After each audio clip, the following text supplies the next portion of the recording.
أما بعد فأعوذ بالله من الشيطان الرجيم بسم الله الرحمن الرحيم قال الله تبارك وتعالى في القرآن المجيد قل لا أسألكم عليه أجرا إلا المودة في القربى صدق الله العظيم. واجب الاحترام برادر مکرم قائد یوتھ محترم مظہر محمود الوی صاحب دامت برکاتہ کو بلا لیا، اور قابل صد احترام جناب محترم علامہ انصر محمود کوآرڈینیٹر مصطفی اسٹوڈنٹس موومنٹ شمالی پنجاب، اور واجب الاحترام جناب محترم وسیم احمد ہمایوں صاحب صدر تحریک منہاج القرآن ضلع منڈی بہوتی، دیگر قابل صد احترام علماء کرام، معزز مہمانان گرامی، قائدین تحریک منہاج القرآن، اور آج کی اس عظیم الشان ذکر امام عالی مقام امام حسین علیہ السلام کی مجلس میں حاضر جملہ حاضرین مکرم، اللہ رب العزت کا لاکھ لاکھ شکر ہے کہ جس نے اپنی توفیق خاص اور حضور نبی اکرم صلی اللہ علیہ وآلہ وسلم کے نالین مبارک کے تصدق سے ہمیں آج کی اس نہایت ہی بابرکت نشست میں حاضر ہونے کی سعادت عطا فرمائی، اور اس سے بڑا بابرکت ہونا اس نشست کا کیا ہو سکتا ہے کہ آج ایک ایسی ہستی کا ہم ذکر کرنے جا رہے ہیں کہ جن کا ذکر کرنا بھی عبادت ہے اور جن کا ذکر سننا بھی عبادت ہے۔ اور ذرا ایک لمحے کے لیے سوچیں کہ جس ہستی کا ذکر کرنا بھی عبادت ہو، ذکر سننا بھی عبادت ہو، اگر کوئی خلوص نیت کے ساتھ ان کے نقش قدم پر چل پڑے تو پھر برکتوں کا خدا کرے کہ ایسا ہو جائے۔ اور جس حسن نظم، جس خوبصورتی اور جس محبت اور ذوق و شوق کے ساتھ آج کی اس نشست کا اہتمام کیا گیا ہے، میں اس پر اس مسجد کی انتظامیہ کے جملہ اراکین کو، بالخصوص منہاج یوتھ لیگ کے جملہ عہدیداران کو، ذمہ داران کو، کارکنان کو، اور خصوصاً بالخصوص ڈاکٹر فیاض صاحب اور محترم شبیر احمد ثانی صاحب، شبیر احمد قادری صاحب کو، اور مرزا محمد وقار صاحب، اور اس کے علاوہ ان کی پوری ٹیم، یقیناً یہ فرد واحد کی کاوش نہیں ہے، پوری ٹیم کی کاوش۔ تو میں ان سب نوجوانوں کو دل کی گہرائیوں سے کروڑہا مرتبہ مبارکباد بھی پیش کرتا ہوں، اور دعا گو ہوں کہ اللہ رب العزت ان کی اس کاوش کو اپنی بارگاہ میں شرف قبولیت عطا فرمائے۔ یہ ہمارے لیے بڑی فخر کی بات ہے، ورنہ سچی بات یہ ہے کہ جس دور سے ہم گزر رہے ہیں، نوجوان جس راستے پر چل پڑے ہیں، الامان تو یہ کتنا کرم ہے کہ اللہ رب العزت نے ہماری یوتھ کو یہ ذوق عطا کیا، یہ جذبہ عطا کیا کہ بجائے اس کے کہ غلط راستوں پر چلے، وہ اہل بیت کے ذکر کی کانفرنسز کر رہے ہیں، امام عالی مقام امام حسین علیہ السلام کی فکر پر مبنی۔ اللہ ان کی جوانیوں کو سلامت رکھے، اور آپ بزرگوں کا سایہ تا دیر ان کے سروں پر قائم اور دائم رکھے۔ وقت بھی خاصا ہو چکا ہے، اور گرمی اور حبس بھی بہت زیادہ ہے، مجھے معلوم نہیں ہے آپ کتنا کیا افورڈ کر سکیں گے۔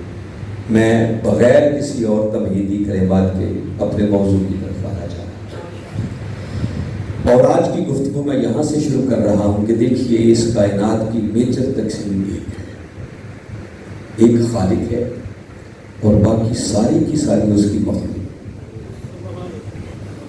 دوسرے لفظوں میں آپ کہہ سکتے ہیں کہ ایک معبود ہے، اور معبود کو چھوڑ کر باقی جو کچھ کائنات میں ہے، کائنات کا ذرہ ذرہ اس کی حیثیت اللہ کی بارگاہ میں سوائے عبد اور بندہ ہونے کی اور کچھ۔ ایک معبود ہے اور باقی سارے کے سارے اس کے، حتیٰ کہ خود تاجدار کائنات صلی اللہ علیہ وسلم کا شمار بھی بندوں میں، اور وہ ایک اللہ کے ایسے بندے ہیں کہ اگر ان کی بندگی کی شہادت نہ دی جائے، بندہ ہونے کی گواہی نہ دی جائے، تو کسی کو ایمان اور اسلام کی خیرات نصیب نہیں۔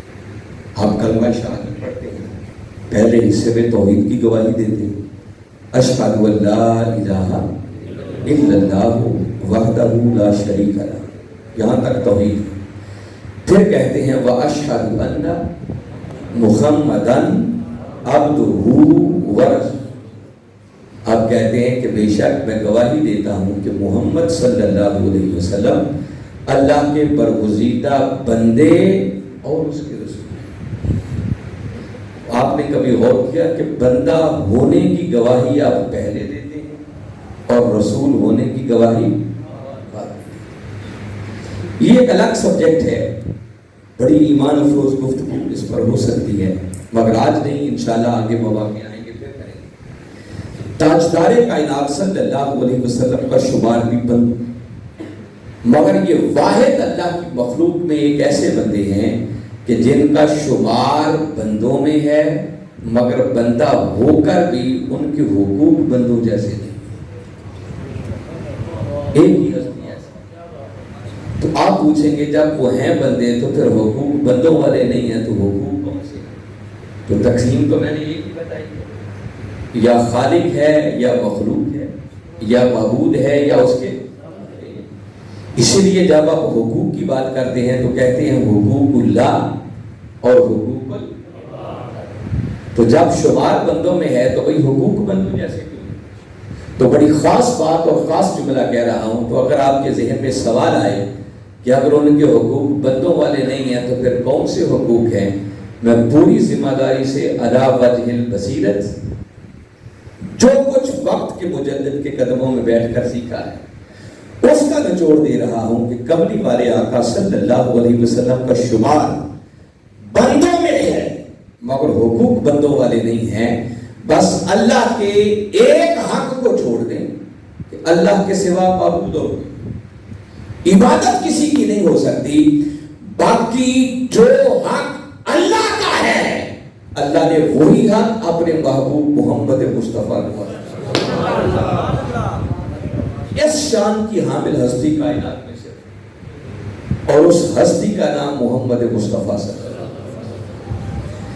تو خالق کے بعد کائنات کے اندر اگر سب سے اونچا کسی کا مقام ہے، مرتبہ ہے، تو وہ تاجدار کائنات صلی اللہ علیہ وسلم کی ذات مبارک ہے۔ اور کسی نے ایک جملے میں ہی بات مکمل کر دی کہ بعد از خدا بزرگ تو ہی قصہ مختصر۔ اچھا، یہ پانی پہ آپ اپنا جگ ختم کر لیں اور اس کے بعد پھر آپ بیٹھ جائیں، اللہ آپ کی نیت کا اجر آپ کو دے دے گا، کوئی بات نہیں۔ ابھی محرم چل رہا ہے، گھنٹے سوا گھنٹے کی بات ہے، سمجھے کربلا ہے، تھوڑی دیر کے لیے آپ اسی تصور اور اسی خیال میں بیٹھے نا کہ ایک گھنٹہ پانی نہیں پئیں گے تو کچھ بھی نہیں۔ میں چاہتا ہوں یکسوئی قائم رہے، محفل کا ادب بھی برقرار رہے۔ تو میں نے بتایا کہ خالق کی شان کا تو مقابلہ کریں نہیں سکتا، اس کے بعد مخلوق ہے، تو مخلوق میں سب سے اونچی شان اور مرتبہ اگر کسی کا ہے تو وہ ذات محمد مصطفیٰ صلی اللہ علیہ وسلم۔ اب کملی والے آقا صلی اللہ علیہ وسلم کے بعد جب مخلوق کے اندر آپ مراتب کا تسلسل قائم کرتے ہیں اور مراتب قائم کرنے کی کوشش کرتے ہیں کہ سب سے اونچی شان کس کی، سب سے زیادہ مقام و مرتبہ کس کا، تو یاد رکھیں اس کے لیے قرآن نے جو ایک اصول دیا ہے وہ اصول یہ ہے کہ اللہ اور اس کے رسول کے بعد شان کے لیے، مرتبے کے لیے قاعدہ اور اصول یہ ہوگا کہ جو جتنا کملی والے آقا صلی اللہ علیہ وسلم کے قریب ہوتا چلا جائے گا اس کی شان اور مقام بھی اتنا ہی بلند سے بلند تر ہوگا۔ یہ بنیادی اصول ہے۔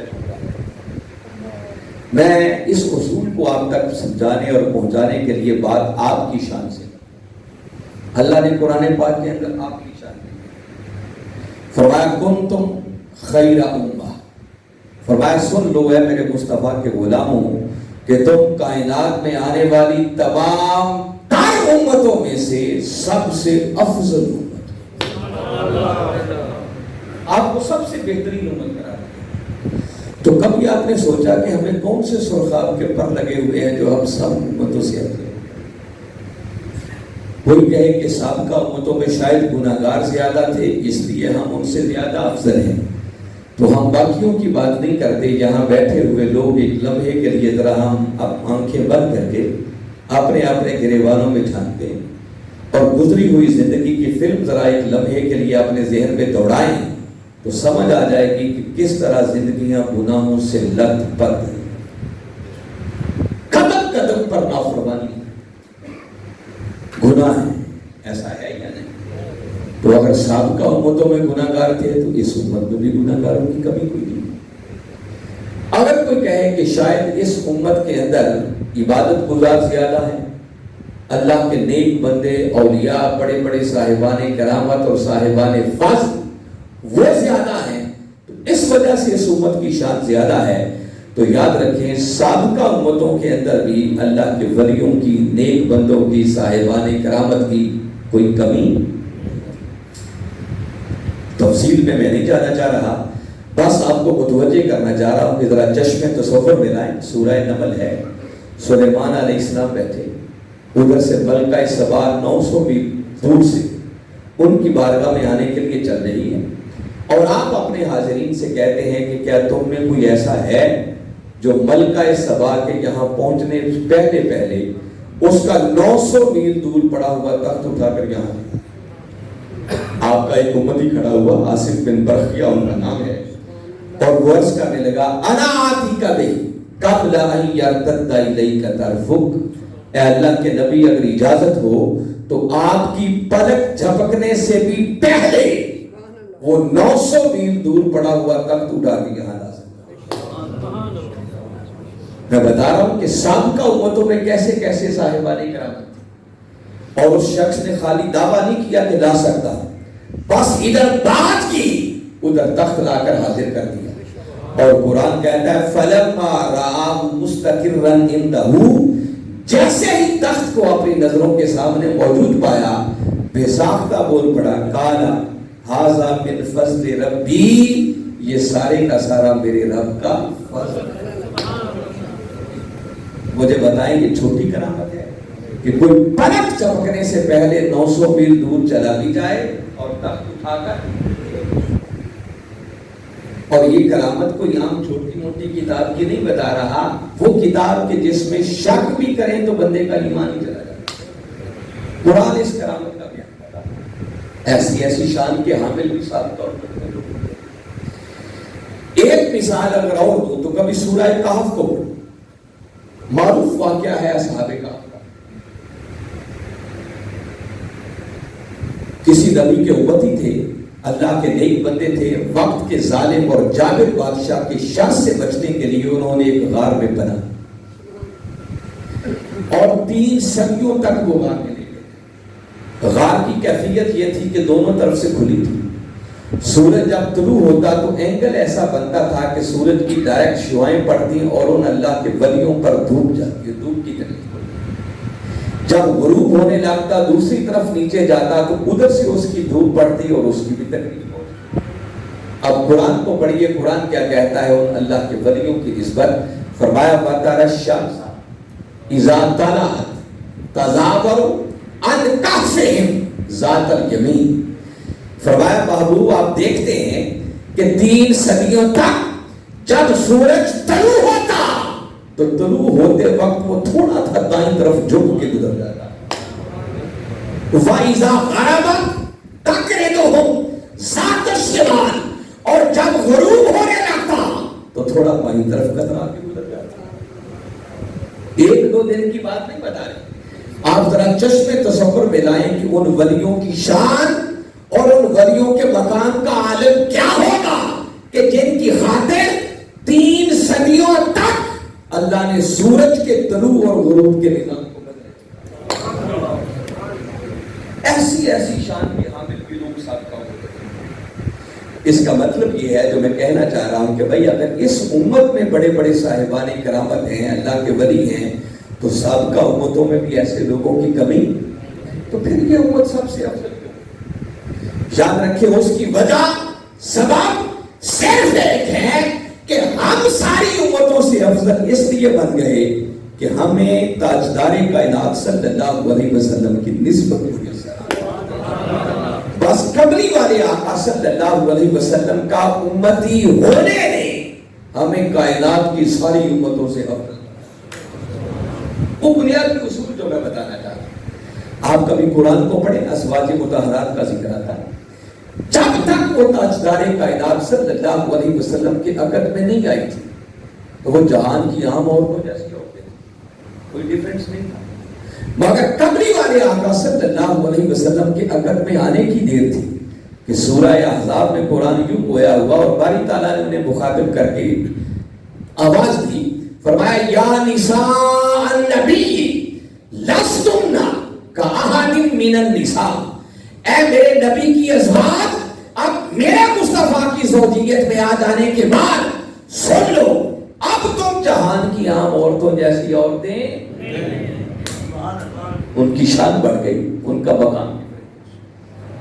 تاجدار کائنات صلی اللہ علیہ وسلم کے صحابہ کرام کو لے لیں تو پوری امت کا اس بات پر اجماع ہے کہ میرے آقا صلی اللہ علیہ وسلم کے وہ ادنا سی صحت, معاذ اللہ یہ لفظ بھی میں آپ کو سمجھانے کے لیے کہہ رہا ہوں, ورنہ میرے آقا کا کوئی صحابی بھی ادنا نہیں. ایسے صحابی جنہوں نے کلمہ پڑھا, آقا کے ودھا بکھڑے کی زیارت کی, پھر کوئی نیک کام کرنے کا موقع نہیں ملا اور روح پرواز کر. اب قیامت تک بڑے سے بڑا ولی بھی آ جائے تو میرے آقا کے اس صحابی کا مقابلہ بھی نہیں کر سکتا. میدان جنگ ہے اور دوران جنگ کافروں کی طرف سے لڑتے لڑتے ایک شخص گھوڑے پر سوار سامنا قبلی والے آقا صلی اللہ علیہ وسلم سے ہوا. بس خوش نصیب تھا, بددعا مکھڑے پر نظر جو پڑی تو دل کی کایا پلٹ گئی, اور وہیں میدان جنگ میں گھوڑے پر سوار کھڑا کھڑا میرے آقا سے مخاطب ہو کر عرض کرنے لگا کہ اے محمد صلی اللہ علیہ وسلم بتاؤ, اگر میں ابھی کلمہ پڑھ کے دائرہ ایمان میں داخل ہو جاؤں تو مجھے کیا ہو؟ ابھی ہے کافر, کلمہ پڑھا مگر اس کا عقیدہ سمجھ آ رہا ہے کہ کلمہ پڑھے بغیر بھی یہ اس کا عقیدہ ہے کہ جانتا ہے کہ محمد صلی اللہ علیہ وسلم جو چاہیں دے سکتے. پوچھا بتاؤ کیا دے؟ قربان جاؤں آقا صلی اللہ علیہ وسلم کے جواب پر میرے آقا نے برجستہ فرمایا کہ اگر تو ابھی کلمہ پڑھ کے دائرہ ایمان میں آ جائے تو سن لے میں محمد تجھے جنت کی ضمانت کرتا. دیکھیں آقا کی شان کیا ہے کہ زمین پر بیٹھ کے جنتیں بن رہے. بس اس نے سنا, کلمہ شہادت پڑھا, دائرہ ایمان میں آ گیا, اور اب دل چاہا کہ غلامی میں تو آئی گیا ہوں تو گھوڑے سے اتر کر ذرا آگے جا کر قدم بوسی. بس گھوڑے سے اتر کر ابھی قدم بوسی کے لیے پہنچ نہیں سکا کہ زندگی نے وفا نہیں کی اور اس کی روح پرواز کی. کلمہ پڑھا, کلمہ پڑھ کے آقا کے ودھا مکھڑے کو تکا, اور اس کے بعد خاتمہ میری ایمان ہو گیا. اب اس کو حالت کفر سے نکلنے کے بعد غسل کرنے کی مہلت نہیں, کوئی نماز نہیں پڑھی, کوئی روزہ نہیں رکھا, کوئی حج عمرہ نہیں کیا, کوئی واضح تبلیغیں نہیں کی, کوئی راتوں کو اٹھ اٹھ کر تہجدیں نہیں پڑھی, کوئی نیک عمل کرنے کا موقع نہیں. مگر اس بات پر بھی اجماع ہے کہ قیامت تک بڑے سے بڑا ولی, بڑے سے بڑا قطب اور بڑے سے بڑا غوث بھی آ جائے تو میرے آقا کے اس صحابی کا مقابلہ بھی نہیں کر سکتا. کیوں نہیں کر سکتا؟ بس کملی والے آقا صلی اللہ علیہ وسلم کی نسبت جو میں اس نسبت نے اتنا اونچا بنا دیا کہ اب ان کا کوئی مقابلہ نہیں کر سکتا. ایک مثال اور دیتا ہوں. دیکھیے ہم جب شہر مدینہ میں جاتے ہیں, مسجد نبوی میں حاضری ہوتی ہے تو مسجد نبوی میں ایک زمین کا حصہ ہے جس کو ریاض الجنہ کہتے ہیں, جنت کا باغ. کبھی آپ نے سوچا کہ وہ جنت کا باغ کیسے بن گیا؟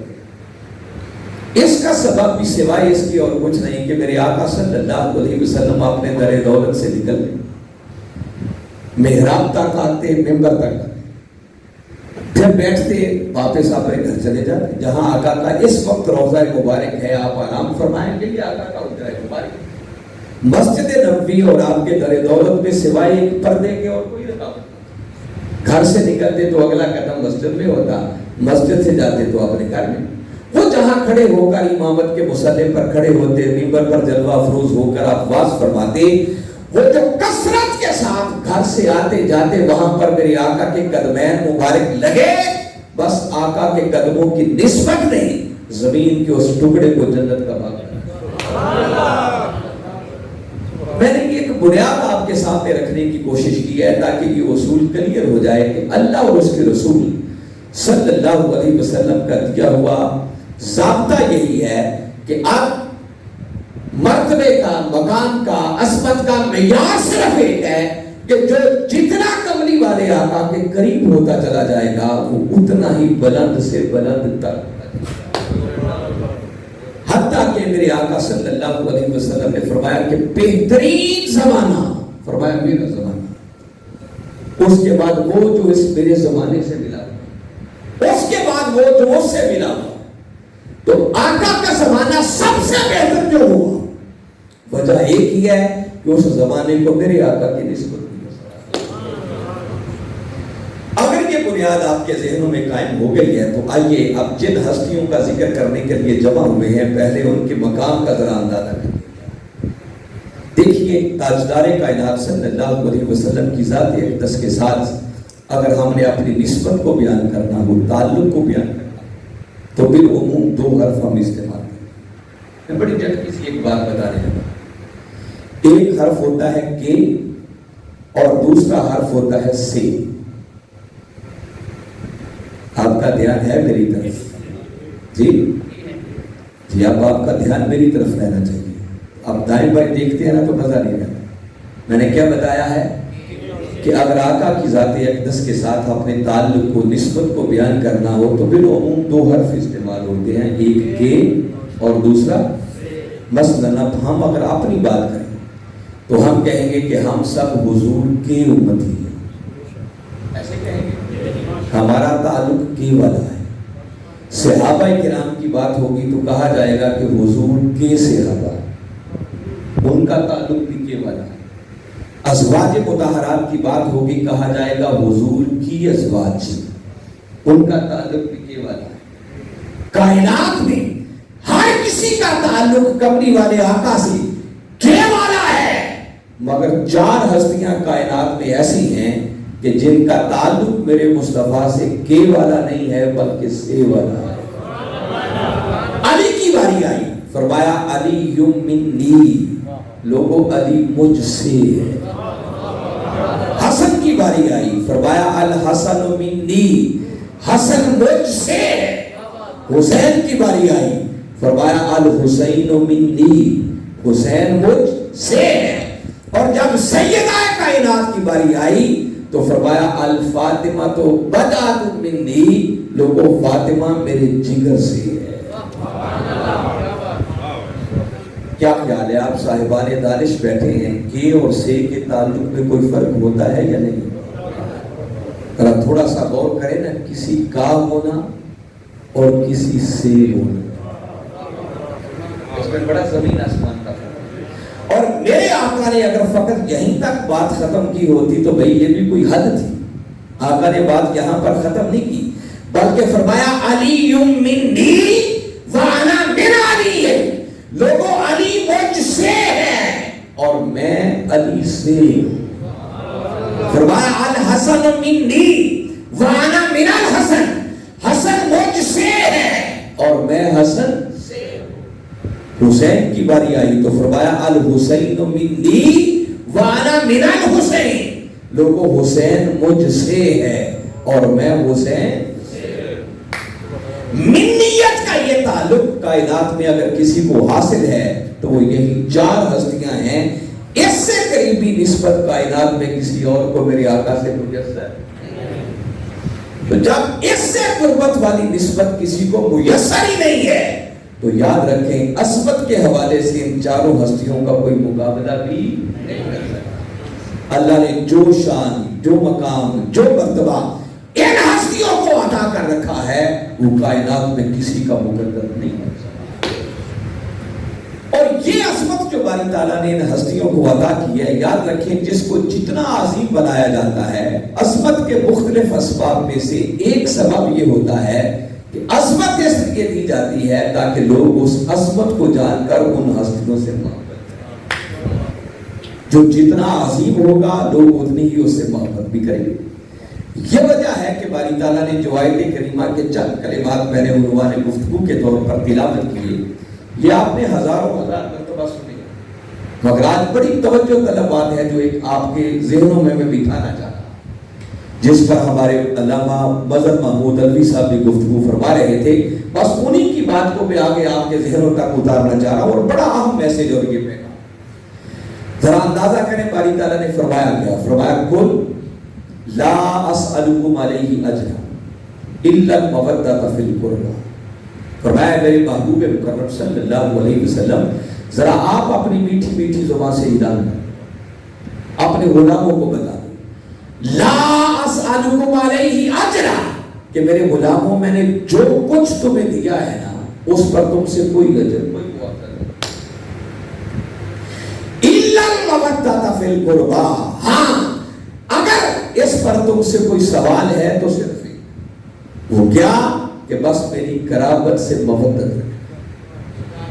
جب یہ آیت کریمہ اتری، صحابہ کرام نے سنی، میرے آقا نے اس آیت کو تلاوت کیا، تو موقع پر ہی کچھ صحابہ کرام نے پلٹ کر عرض کی کہ آقا ذرا ساتھ ہی یہ عقدہ بھی حل کرتے چلے جائیں۔ یہ الفاظ آپ غور سے سنیں جو صحابہ نے عرض کی کہ آقا آپ کی وہ قرابت ہے کون؟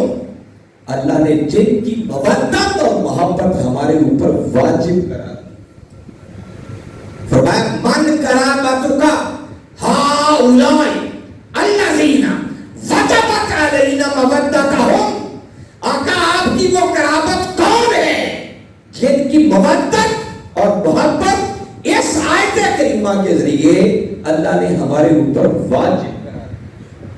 اس واجب کے لفظ کو ذہن میں رکھنا ہے، اس پر بات کریں۔ میرے آقا صلی اللہ علیہ وسلم نے سنا اور سن کر فرمایا کہ میرے غلاموں، وہ میری قرابت جن کی محبت اور مودت اللہ نے تمہارے اوپر واجب قرار دی ہے، فرمایا ان سے مراد علی، فاطمہ، حسن اور حسین علیہ۔ قرآن کی تفسیر صاحب قرآن سے بڑھ کر اور کوئی نہیں کر سکتا۔ میرے آقا نے موقع پر ہی مسئلہ حل کر دیا، فرمایا اس قرابت سے مراد چار ہستیاں ہیں، علی، فاطمہ، حسن اور حسین علیہ السلام۔ اب ذرا دوبارہ اس آیت کریمہ پر غور کریں، باری تعالیٰ فرما رہے ہیں کل محبوب ذرا اپنی میٹھی میٹھی زبان سے اپنے غلاموں سے فرما دو کہ میرے غلاموں میں نے جو کچھ تمہیں دیا اس پر تم سے کوئی اجر کوئی معاوضہ نہیں، الا المودۃ فی القربى، ہاں اگر تم میری وفاؤں کا صلہ دینا چاہتی ہو، میری غلامی کا حق ادا کرنا چاہتی ہو، تو تقاضا صرف ایک ہے، اور وہ کیا کہ علی، فاطمہ، حسن اور حسین سے محبت کرنا۔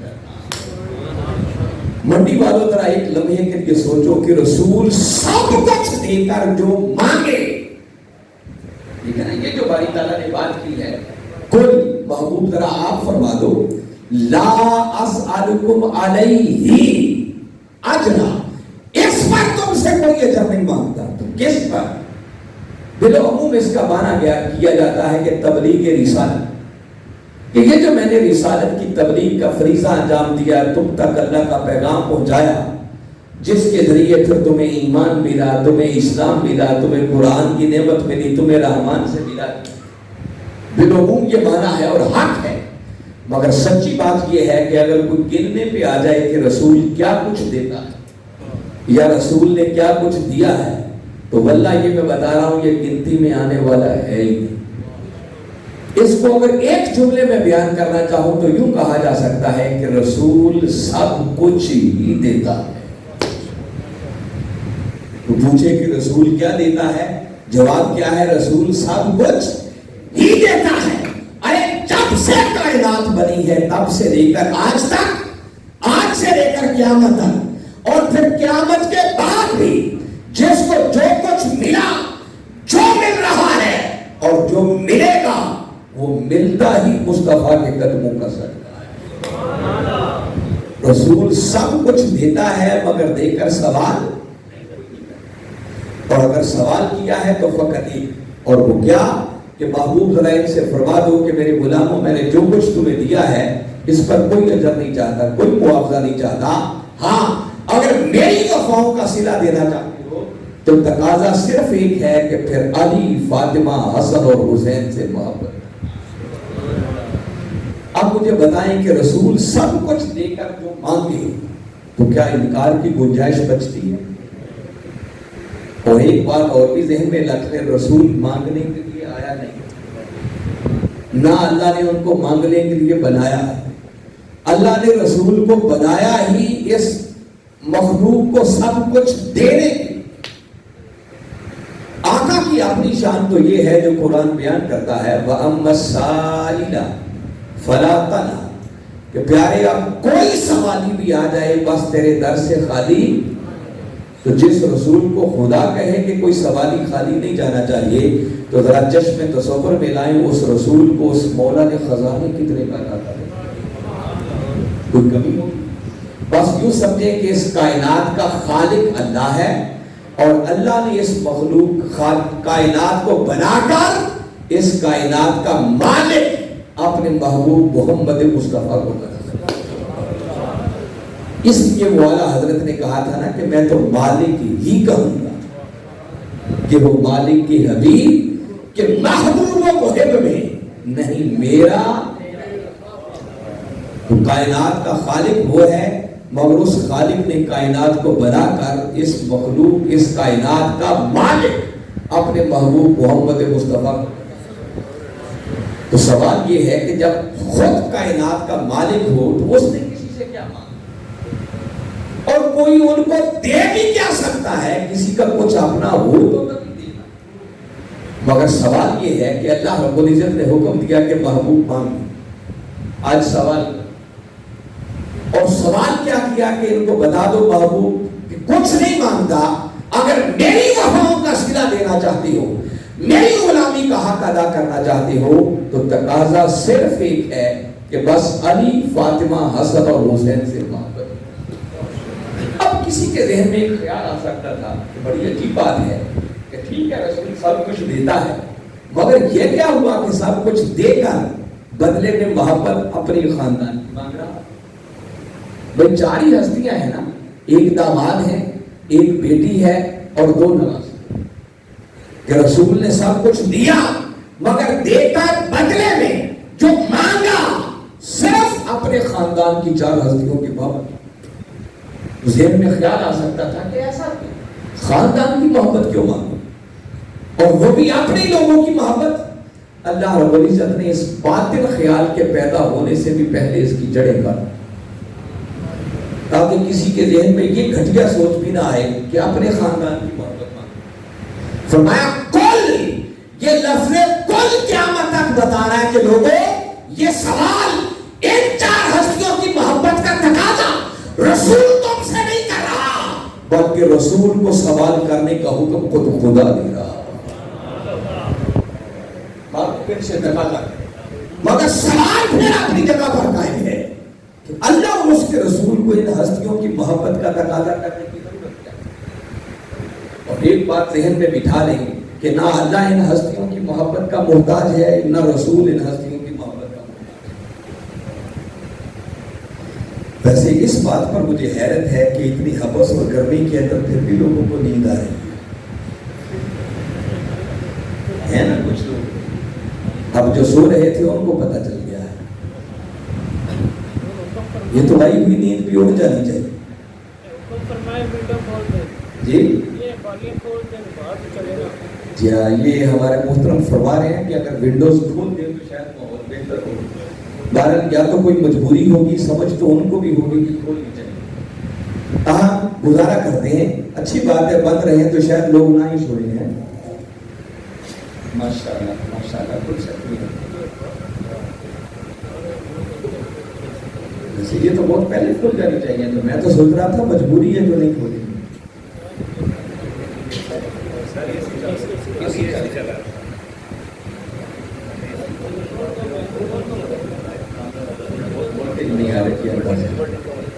چلے آپ بیٹھے، میں جلدی بیٹھ جائیں تاکہ ہم جلدی تھوڑی دیر کے اندر اپنی بات کو ذرا تکمیل تک پہنچائیں۔ تو یہ بات میں بڑی اہم کر رہا ہوں کہ ذرا ایک لمحے کے لیے سوچیں کہ اگر کوئی شخص ان 4 ہستیوں سے محبت نہ کرے تو کیا خدا کی شان میں کوئی فرق پڑے؟ کوئی رسول کی شان میں فرق پڑے گا؟ کوئی محبت کوئی کرے نہ کرے، نہ اللہ کی شان میں فرق پڑ سکتا ہے نہ رسول کی شان میں فرق پڑ سکتا ہے۔ تو سوال یہ ہے کہ پھر اللہ اور اس کے رسول نے ان ہستیوں کی محبت ڈیمانڈ کیوں، تقاضا کیوں کیا، اتنا زور کیوں دیا اس پر؟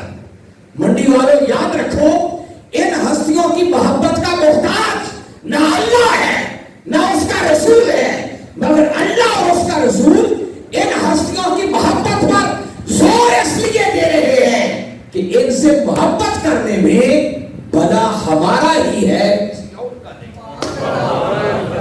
اللہ چاہتا ہے کہ لوگوں میرے مصطفیٰ نے محنت کر کے جو تمہیں ایمان کی نعمت سے نوازا ہے، اسلام کی دولت عطا کی ہے، قرآن کی نعمت عطا کی ہے، اگر اپنے ایمان کو، اسلام کو، قرآن کو بچانا چاہتے ہو تو ایمان بچے گا اس خوش نصیب کا جس کے دل میں ان چاروں ہستیوں کی محبت،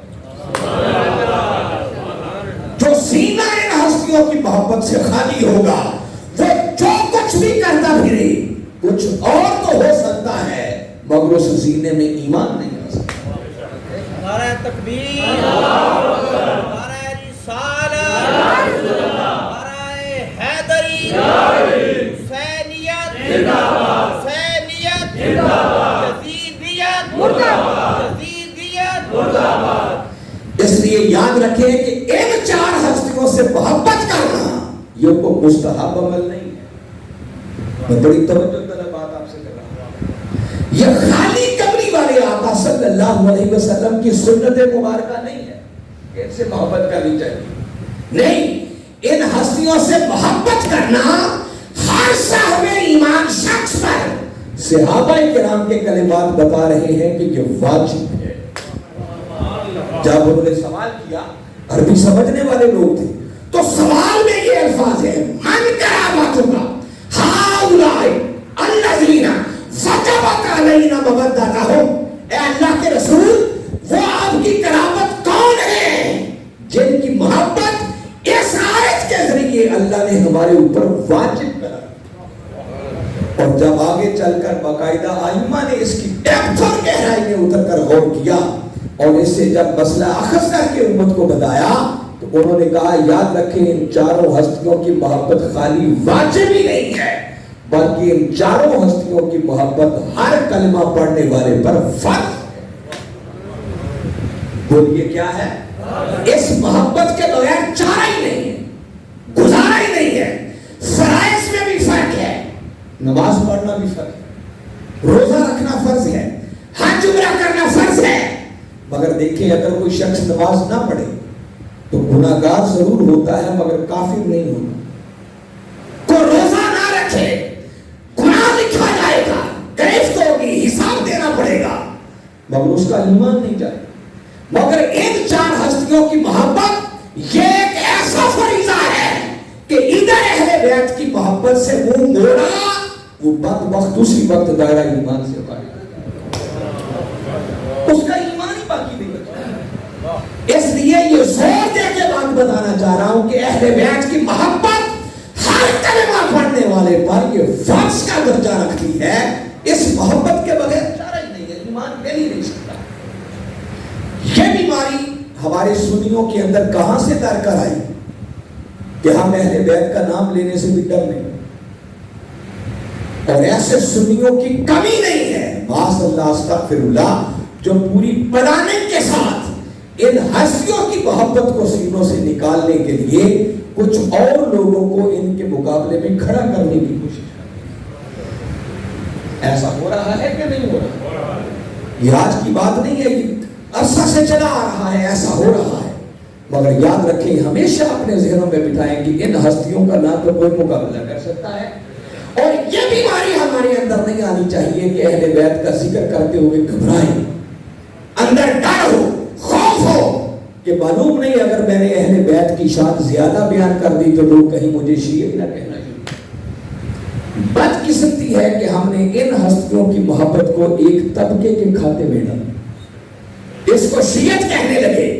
میں اپنے قائد کے قدموں میں بیٹھ کر جو سیکھا ہے اس کا نچوڑ دے رہا ہوں کہ اہل بیت کی محبت یہ شیعت نہیں، یہ عین ایمان ہے۔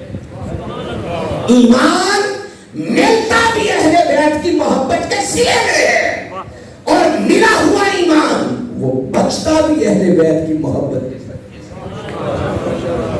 جس سینے میں اہل بیت کی محبت نہیں ہے، یاد رکھیں اس سینے میں نہ ایمان آ سکتا ہے، نہ اسلام آ سکتا ہے، نہ قرآن آ سکتا ہے۔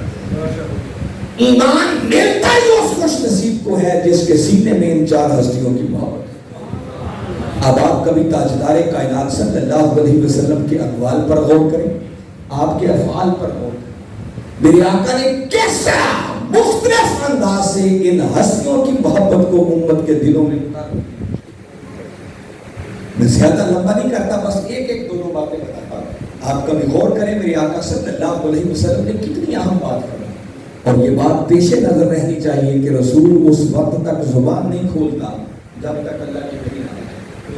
وما ينطق عن الهوى ان هو الا وحی یوحی، یہ رسول اپنی خواہش نفس سے کچھ نہیں کہتا، بس جب جس لمحے جو کچھ ان کی زبان سے نکل جائے بس جان لو کہ وہ اللہ وحی کے بغیر رسول نہیں بولتا۔ اب آقا انہیں چاروں ہستیوں کو بٹھا کر ان کی طرف اشارہ کر کے فرما رہے ہیں، من احب ہؤلاء فقد احبنی ومن احبنی فقد احب اللہ۔ فرمایا سن لو، جس نے ان سے محبت کی گویا اس نے مجھ سے محبت، اور جس نے مجھ سے محبت کی گویا اس نے اللہ سے محبت کی، اور آگے فرمایا جس نے اللہ سے محبت کی اللہ اسے جنت میں ڈالے۔ اب یہ جو چار باتیں میرے آقا نے فرمائی ہیں یہ بڑی قابل توجہ، جن کا لب لباب اور نچوڑ اگر پھر ایک جملے میں کہنا چاہوں تو آقا فرما یہ رہے ہیں کہ لوگوں جو سینہ میری اہل بیت کی محبت سے خالی ہے اس بد نصیب کو نہ خدا مل سکتا ہے، نہ خدا کا رسول ملتا ہے، نہ خدا کی جنت۔ خدا اسی کو ملے گا، رسول کی نسبت اسی کی قائم ہوگی، جنت میں وہی خوش نصیب جائے گا جس شخص کے سینے میں علی، فاطمہ، حسن اور حسین علیہ السلام کی محبت، جو اہل بیت کے در کا سر۔ پھر آپ دیکھیں میرے آقا نے اپنے افعال کے ذریعے جس طرح رسول وحی کے بغیر بولتا نہیں ہے، اسی طرح رسول اللہ کی وحی کے بغیر کوئی کام نہیں کرتا۔ یہ بات آپ نے پھر ہزاروں ہزار مرتبہ سنی ہوگی، مگر میں اس اینگل سے پھر آپ کو متوجہ کرنا چاہ رہا ہوں۔ کئی بار ایسا ہوتا کہ میرے آقا صلی اللہ علیہ وسلم شہزادوں کو کندھوں پر بٹھا لیتے اور بٹھا کر مدینہ کی گلیوں میں نکل آتے۔ میں بتا رہا ہوں ایک آدھ بار کا واقعہ نہیں، کئی بار ایسا ہوتا۔ اب سوچنے کی بات ہے کہ اگر آقا کی محبت ہی تھی اور محبت کی خاطر ایسا کرتے تھے تو بھئی یہ محبت تو چار دیواری کے اندر ہو سکتی، باہر آنے کی ضرورت کیا تھی؟ باہر جو مدینہ کی گلیوں میں آقا ان کو کندھوں پہ بٹھا کر نکل آتے تو مقصد خالی کندھوں پر چڑھانا نہیں تھا، بلکہ کندھوں پر چڑھا کر امت کو دکھانا تھا کہ ان کا مقام کیا ہے اور اللہ اور اس کے رسول کو ان ہستیوں سے محبت۔ یہی وجہ ہے کہ وہ معروف بات کہ میری آقا نے دونوں شہزادوں کو، ایک کو دائیں کندھے پر دوسرے کو بائیں کندھے پر بٹھایا ہوا ہے، مدینہ کی گلی سے گزر رہے ہیں۔ اچانک سیدنا عمر فاروق رضی اللہ تعالیٰ عنہ کی نظر جو پڑی تو بے ساختہ ان کی زبان سے نکلا، شہزادوں تمہاری سواری کتنی اچھی ہے۔ بس اتنا جملہ سننا تھا کہ میرے آقا رک گئے اور پلٹ کر عمر فاروق سے فرمانے لگے کہ عمر سواری کی بات کرتا ہے، یہ نہیں دیکھتا سوار کتنی شاندار۔ آقا متوجہ کس بات پہ کرنا چاہتے ہیں کہ عمر میری طرف نگاہ جا رہی ہے کہ میری عظمت کیا ہے۔ فرمایا میری عظمت کو نہ دیکھو، ان شہزادوں کی عظمت کو دیکھو جن کو رسول نے اپنے کندھوں پر۔ آقا ان شہزادوں کی محبت کو دل میں اتارنے کے لیے یہ سب کچھ کرتے، ان کی خاطر اپنی نماز کے سجدوں کو لمبا کر دیں۔ اور ایک راوی تو کہتے ہیں میری اس دن حیرت کی انتہا نہ رہی کہ آقا کے در دولت پہ حاضر جو ہوا اور پردہ ہٹا کر جو دیکھا تو آگے عجیب منظر تھا کہ میرے آقا نے دونوں ہاتھ بھی زمین پر لگائے ہوئے ہیں اور شہزادوں کو اپنی پشت پر بٹھا کر کمرے کے چکر لگائے، اور خالی چکر ہی نہیں لگا رہے، پھر ان سے پیار کا عالم کیا ہے، محبت بڑے انداز میں شہزادوں سے مخاطب ہو کر ایک جملہ فرما رہے ہیں، نعم الجمل جملکم، شہزادوں تمہارا اونٹ کتنا اچھا۔ سوچو نا کیا محبت ہوگی میرے آقا کی ان شہزادوں، اور آقا کے اتنے محبوب ہوں اور کوئی بدبخت ان کا بغض دل میں رکھے اور پھر چاہے کہ اس کا ایمان بھی بچا رہے، اس کا اسلام بھی بچا رہے، وہ جنت میں بھی چلا جائے، تو کیا ممکن ہو سکتا ہے؟ تو آقا افعال کے ذریعے یہ سب کچھ کریں۔ سیدہ کائنات فاطمہ زہرا سلام اللہ علیہ جب کبھی میرے آقا کی مجلس میں آتی اور میرے آقا اپنی لخت جگر کو آتا ہوا دیکھتے تو میرے آقا اپنی مسلک سے کھڑے ہو جاتے، مرحبا کہہ کر استقبال کرتے، سیدہ کائنات کے ہاتھ پر بوسہ دیتے اور سیدہ کائنات کو خود اپنی مسند پر سیدنا عمر فاروق رضی اللہ تعالیٰ عنہ کہتے ہیں کہ اس دن میری حیرت کی انتہا نہ رہی کہ میں نے ایک دن خود اپنے کانوں سے سنا کہ میرے آقا صلی اللہ علیہ وسلم سیدہ کائنات سلام اللہ علیہا سے بات کرنے لگے تو بات کرتے ہوئے آقا فرما رہے تھے فدا کے ابی و امی یا فاطمہ، اے فاطمہ تجھ پر میرے ماں باپ قربان۔ اور سوچو نا آقا اپنے ان ارشادات سے امت کو کیا پیغام، کیا سبق دینا چاہتے۔ اب یہ 18 ذی الحج بھی گزرا ہے، 18 ذی الحج کو غدیر خم کے موقع پر ہزارہ صحابہ کے اجتماع، میرے آقا صلی اللہ علیہ وسلم نے علی کا ہاتھ تھام کر بلند کیا اور بلند کر کے فرمایا من کنت مولا فہذا علی مولا، فرمایا سن لو جس جس کا میں مولا ہوں بس اس کا علی۔ اب مجھے بتائیں یہ بات تو آپ سنتے رہتے ہیں مگر ہزارہ صحابہ کے اندر غدیر خم کے موقع پر میرے آقا نے باقاعدہ سٹیج بنایا، باقاعدہ ممبر لگوایا اور ممبر پر جلوہ افروز ہو کر علی کا ہاتھ تھام کر بلند کر کے فرمایا من کنت مولا ہوں فہذا علی مولا ہوں، سن لو جس جس کا میں مولا ہوں اس کا علی۔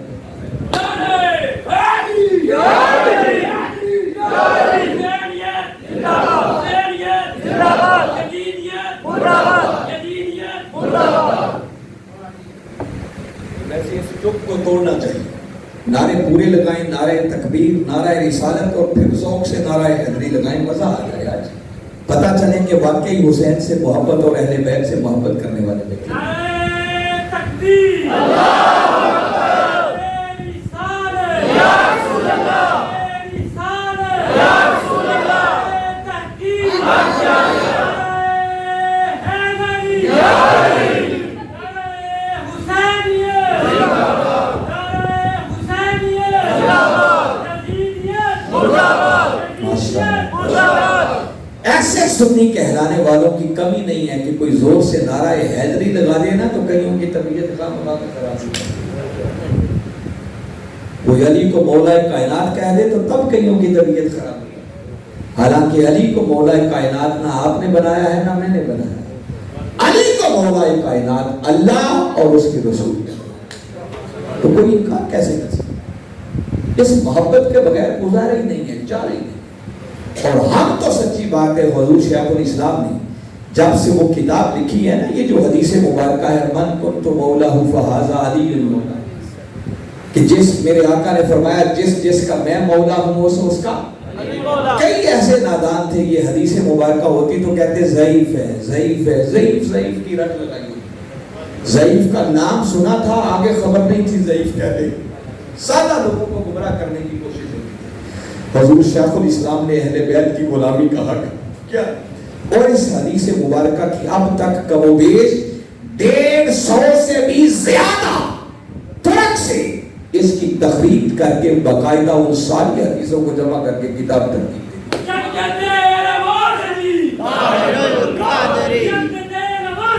تاکہ یہ ذوق والا مسئلہ بھی حل ہو جائے، اور آپ نے وہ ساری احادیث جمع کر کے جو کتاب مرتب کی ہے، اس کتاب کا جو نام آپ نے رکھا ہے وہ نام سن کر ایمان پر ایک بجتا ہے۔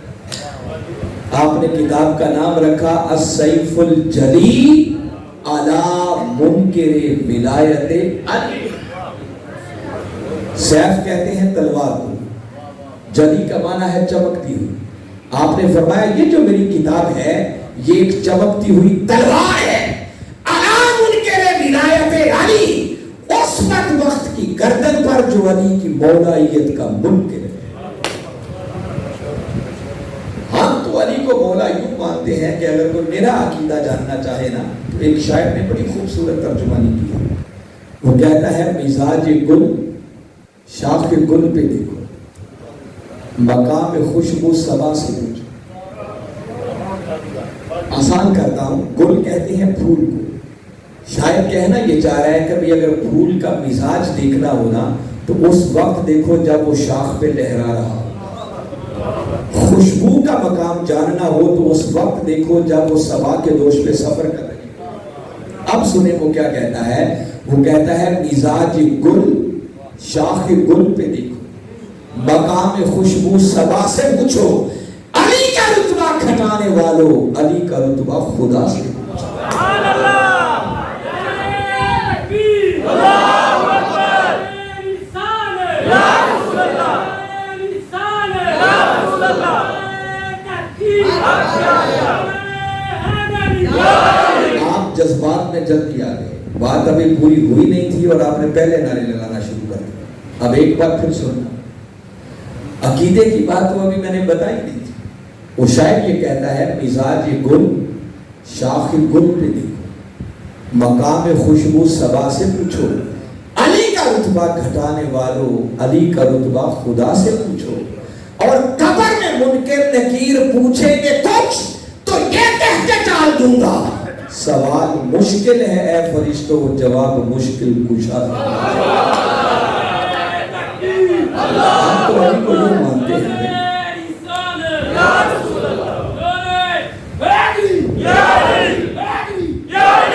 اور ایسا مانے بغیر میں بتا رہا ہوں چاہ رہی نہیں.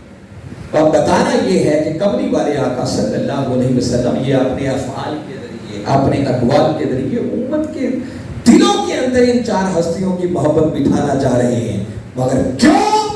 فقط اس لیے کہ میں نے اتنی محنت کر کے جس ایمان کی دولت سے آپ لوگوں کو سرفراز کیا ہے، ایمان بچتا تب ہے جب ان ہستیوں کی غلامی کا پٹا اپنے گلے میں ڈال، ان ہستیوں کی محبت کو اپنے دلوں میں اتار لیا جائے. اگر ان ہستیوں کی محبت قائم نہ ہو سکی تو یاد رکھیں کروڑ مرتبہ کلمے پڑھتے پھرے اس کے ایمان کا کوئی اعتبار نہیں، کوئی تعلق. حتیٰ کہ قبری والے آقا صلی اللہ علیہ وسلم نے یہاں تک فرمایا کہ میری اہل بیت کی محبت نوح علیہ السلام کی کشتی کی مانند ہے. من راکب فیہا نجا، جو اہل بیت کی محبت کی کشتی میں سوار ہو گیا میرے آقا نے فرمایا سمجھو نجات، وہ دنیا میں بھی کامیاب وہ آخرت میں بھی کامیاب. اور جس نے میری اہل بیت کی محبت سے منہ موڑا اعراض کیا فرمایا غرقہ، وہ دنیا میں بھی غرق ہو گیا. اگر کامیابی چاہتے ہو تو اہل بیت کی محبت میں جینا سیکھو اور اہل بیت کی محبت میں بننا سیکھو.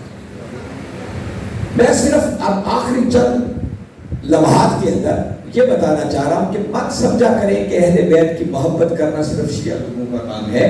آپ نے کبھی ہسٹری اور تاریخ پڑھ کے نہیں دیکھی. جس طرح کی اہل بیت کی محبت اور اہل بیت کی عصمت کا ذکر آپ کے اکابرین نے کیا ہے، شاید کوئی آج تک شیعہ بھی بائی کا لال نہ کر سکتا. حقیقت یہ ہے مگر ہم کبھی پڑھتے نہیں ہیں، اپنے بڑوں کو سنتے نہیں ہیں، کیونکہ آپ کے جتنے اکابرین جتنے ائمہ ہیں یاد رکھیں کوئی بڑا پانی نہیں سکتا جب تک کہ وہ پہلے خود کو اہل بیت کی محبت میں فرا نہیں کرے. کیا امام اعظم ابو حنیفہ، کیا امام مالک، کیا امام احمد بن حنبل، کیا امام شافعی، کیا امام نسائی، آپ جس امام کو اٹھا کر پڑھیں گے وہ اہل بیت کی غلامی میں مٹے. میں صرف سادہ چند باتیں آپ کو بتاتا ہوں. آپ بڑے ذوق کے ساتھ کبھی کبھی یہ شعر پڑھتے ہیں، نام گنگناتے ہیں کہ آقا تیری نسل پاک میں ہے بچہ نور کا، تو ہے عین نور، تیرا سب گھرانہ. مجھے بتائیں یہ شعر کسی شیعہ نے کہے ہیں؟ اعلیٰ حضرت عظیم البرکت مجدد دین و ملت امام احمد رضا خان بریلوی رحمۃ اللہ تعالی علیہ، جو کہ شیعہ نہیں ہے بلکہ سنیوں کے امام، وہ اپنی محبتوں کا نذرانہ اہل بیت کی بارگاہ میں پیش کرتے. اکثر آپ ایک یہ دعائیہ ربائی پڑھتے ہیں، الہی بحق کے بنی فاطمہ کہ بر قول ایماں پوری خاتمہ،